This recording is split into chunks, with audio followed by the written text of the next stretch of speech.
මා මේ ලියන්නේ පොත ලියා අවසන් කළ දවසේයි. ඕල්ඩයාවේ කඳුකරය ගත කළ මිහිරි ජීවිතය අදින් අවසන් වනු ඇත. ඒ ශෝකජනකය. මම හෙට සිට සුපුරුදු චරිතාවේ කඳුකරේ ජීවත්වීමට නියමිතය. කඳුකර මිතුරියක් මට තැපැල් කරය වූ ෆොගෙට් මී නොට් මල්ලට සිටවත් දැන් මාස 5කි. ඒ නමින් පොතක් ලියන්නට උන්නේ නිල් පැහැසුන්දර ෆොගෙට් මී නොට් මල්ලයායක පින්තූරයක් තුඩු පළමු දවසේ සිටයි. අම්මත් මමත් ඒ කුඩා බේජ මුලින්ම පැළ කළේ අප දෙදෙනාට අමතක කර දැමිය නොහැකි ප්ලාස්ටික් කෝප්ප එකයි. ඒ සුදුමැණිකේ නම් අපේ නිවසේ විසූ සුන්දර කුඩා රෝගී පූස්තරි විය ඇගේ පිස්පෝච්චිය ලෙස මාස 8ක් තිස්සේ අයිති කරගෙන උන් වාචනයයි.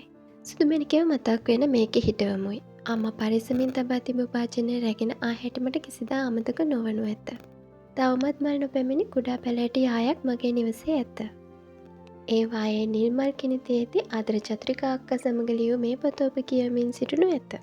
ඔබේ විඩාබර ජීවිතයට එක් මොහොතක හෝ සහනයක් නැවත නැගිටින්නට නොහැකි තරමට වැටුණු දවසකට මතක් වෙන වැකියක් මේ පිටුවතරදී ලැබුණා නම් එය ප්‍රමාණවත්ය.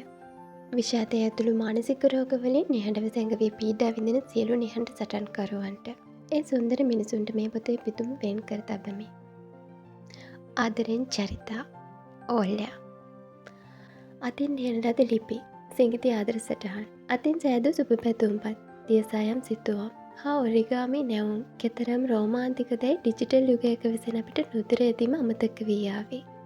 ලිපියකින් හමායන කපුරු ජස්මීන් හෝ ලැවැන්ඩ සුවඳ මොහොතකට පෙර තමන්ගේ පෙම්වතා පෙම්වතිය මිතුරිය යුදබිමේ සිටින සොල්දාදුවා විසින් ඒ ස්පර්ශ කළ බව එහි හාදුවක් තබන්නට ඇති බව කඩදාසේ තැනින් තැන බොඳ වී ඇති අකුරු විශේෂයෙන්ම කෝපි පැල්ලම් යළි පිළිතුරක් ලැබෙන තුරු ගෙවෙන දීර්ඝ දවස් කොපමණ චමත්කාරජනකද. මගේ උපන්දිනේදා ඕල්ලයා චරිතාගෙන් තෑගි ලැබුණු ෆොගෙට් මී නොට්ට පැරක් කිරීමත් ඒ නමින්ම කතන්දරයක් ලියන්නට අප දෙදෙනාගේ හවුල්වීමත් එකම කාලවකවානුවක සිදුවුණු බව මගේ මතකයේ ඇත. දෙදෙනෙකු එක්ව පොතක් ලිවීම දිග කෑමක් වැනි කාර්යයක් වීම එක් මොහොතකදී එකෙකු සිතන්නේ දෙවුන්දුර තුඩුවෙන් හා අනිකා සුබ ප්‍රාර්ථනා තුඩුවෙන් වීම වැනි සුළුසුළු අපල හැරුණු කොට අපේ චාරිකාව කඳුකර දුම්රිය ගමනක්සේ සොඳුරු විය. ඒ චාරිකාව ඔබට ආනන්දය ගෙරනු ඇතැයි සිතමි. කඳුකර වැස්සක් සේ මුදුකරයට ඇද හැලුණු ඇසින් නොදුටු මිත්‍රත්වයක සිසිලත් දුවලටු සොයා හමාගේ මුහුදු සුළඟක හුදකලාවත් ඔබත් මමත් අපිත් ෆොගෙට් මී නොට් පිටු අතර ගුලි ගැසී සිටිමු. ප්‍රේමය නම් අප එක්කෙනෙකාගේ ජීවිත ලංලංව අත් නොහැර බදා වැළඳගෙන හිඳීමයි. අතින් ලියන ලද ලිපි සිංගිති ආදර සටහන් අතින් සෑදූ සුබ පැතුම්පත් දියසායම් සිතුවම් හා ඔරිගාමි නැමුම් කොතරම් රෝමාන්තිකදැයි අපට අමතක වී නොඒවා. මේ පොත අපේ මතකයෙන් ගිලිහී ගිය සියලුම මිනිසුන් සතුන් හා සොඳුරු සිදුවීම් වෙනුවෙනි.